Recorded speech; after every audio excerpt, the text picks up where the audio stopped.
कधी कधी शांत राहणं हेच सर्वात मोठं उत्तर असतं, पण काही वेळा जास्त शांत राहिल्यामुळे माणूस आतून तुटतही जातो. मित्रांनो, आज आपण जाणून घेणार आहोत शांत राहण्याचे फायदे आणि तोटे, संतांच्या विचारातून, जीवनातील अनुभवातून आणि एका छोट्याशा कथेतून. ही कथा शेवटपर्यंत नक्की ऐका, कारण कदाचित यात तुम्हाला तुमचंच आयुष्य दिसेल. शांत माणूस कोण असतो? गावात एक साधा माणूस राहत होता. नाव होतं गोविंदा. गोविंदा फार शांत स्वभावाचा होता. कोणी काही बोललं, वाईट वागलं तरी तो हसून गप्प बसायचा.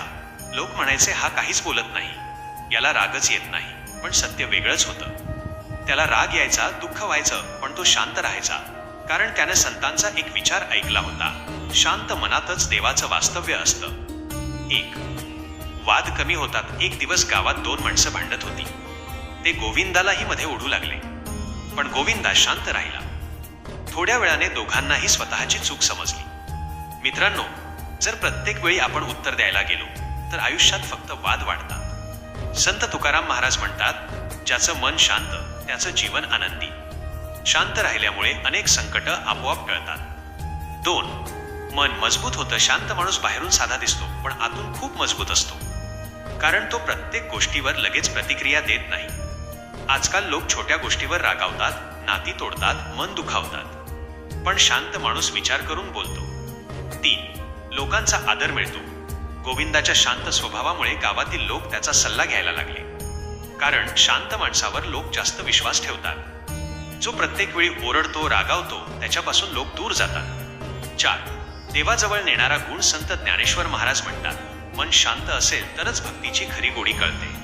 मनात सतत राग, मत्सर, द्वेष असेल तर देवाचं नावही मनाला लागत नाही. शांतता म्हणजे फक्त गप्प बसणं नाही, तर मनातला गोंधळ कमी करणं आहे. पण जास्त शांत राहण्याचे तोटेही आहेत मित्रांनो. प्रत्येक गोष्ट मर्यादेत चांगली असते. जास्त शांत राहिलं तर लोक गैरफायदा घ्यायला लागतात. एक लोक कमजोर समजतात.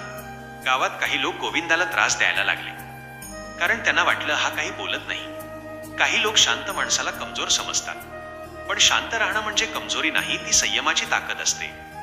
दोन मनात दुःख साचत जातं. गोविंदा सगळं सहन करत होता.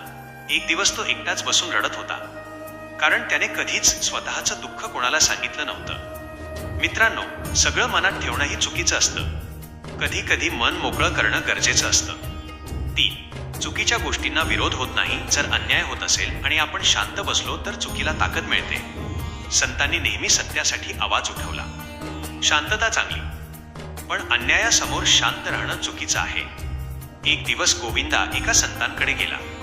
त्याने विचारलं, महाराज, मी नेहमी शांत राहतो, पण लोक मला कमजोर समजतात, मी काय करू? संत हसले आणि म्हणाले, बाळा, शांत राहा, पण स्वतःचा अपमान सहन करू नको.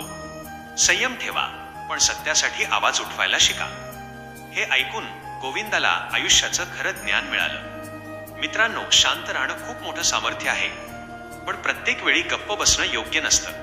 नातं वाचवण्यासाठी शांत राहा, मन शांत ठेवण्यासाठी शांत राहा, देवाजवळ जाण्यासाठी शांत राहा, पण अन्याय सहन करण्यासाठी शांत राहू नका.